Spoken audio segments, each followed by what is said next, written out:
భగవంతుని చేరటానికి మాత్రము బాగుపట్టిన ప్రయత్నం చేయాలి. ఎలా చేరుతామంటే కనుక మీరు ఏ సాధన చేసినా సరే అంతిమంగా అందరికీ ఒక పరీక్ష ఉందంటే ఏమిటంటే కనుక అంత్యకాలే చ మానేవ స్మరన్ ముక్త్వా కలేవరం.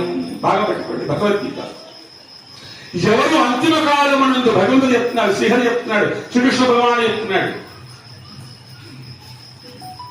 ఎవరు అంతిమ కాలమునందు నా యొక్క నామస్మరణ చేస్తారో, నన్ను స్మరిస్తారో వారు నన్ను చేరుకుంటారు. అది నన్ను స్మరించకుండా మీరు ఏ స్మరణ చేస్తే ఆ జన్మను పొందుతారు. కానీ నన్ను స్మరించిన వారు ఎవరు చేరుకుంటారు? నా శాశ్వతమైనటువంటి వైకుంఠాన్ని చేరుకుంటారు అన్నారండి. ఇది ప్రశ్న. సో మనందరి జీవితంలో ఏమిటయ్యా అని అనగా ఈ శరీరం వదిలిపెట్టే సమయంలో మన ఆన్సర్ ఏమిటయ్యా కనుక రామకృష్ణ రానంటే, అవునా కదా? మందరు ఏం చేయాలండి? రామకృష్ణ రానన్నారు.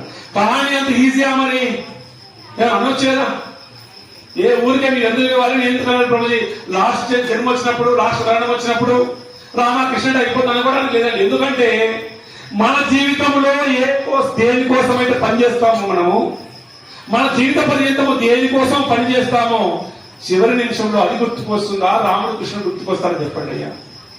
అమ్మా, దేనికోసం మనం పనిచేస్తామో జీవితంలో ఇది కావాలి, ఇది కావాలి, ఇది కావాలని చెప్పి మనం దేనికోసం అయితే పనిచేస్తామో మన జీవిత పర్యంతము చివరి నిమిషంలో అదే మన స్మరణకు వస్తుంది తప్ప భగవంతుడి స్మరణకు వచ్చే అవకాశం ఉందా?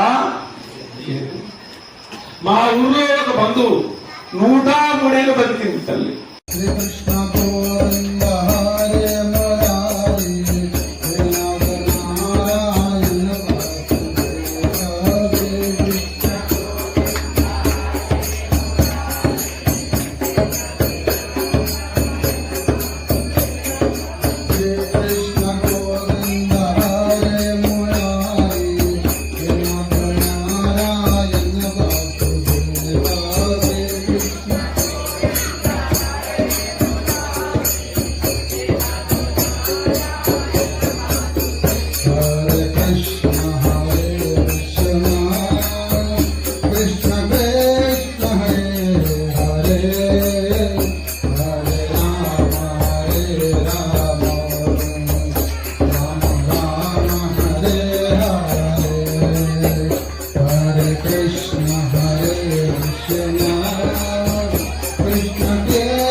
ప్రాణం ఏమిటయ్యా పరిస్థితి అయ్యా, ఏం లేదు అవసరం ఇక మనవరాలు వచ్చింది, ఏం లేదు ఆయన ఊకే తనాపిగా చూసుకుంటుండేది. ఊకే బతుకున్నప్పుడు మంచిగా రోజు పోయి తనాపిగా సీక్రెట్ ఎవరు చూసుకుంటుండేదంట.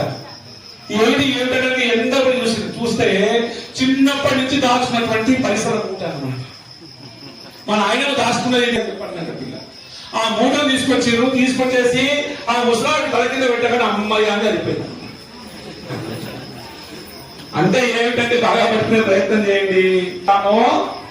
చివరి నిమిషంలో అదే మన స్మరణకు వస్తుంది. కాబట్టి ఎప్పటి నుంచి చేయాలండి భక్తి? ఎవరైనా అనొచ్చు, అయ్యా ఏదండి ఏది కొడుతున్నా అంటే ఈరోజు ఉగాది కదా, ఏదో రామాయణం గురించి చెప్పారట, ఎవరు వస్తున్నారట.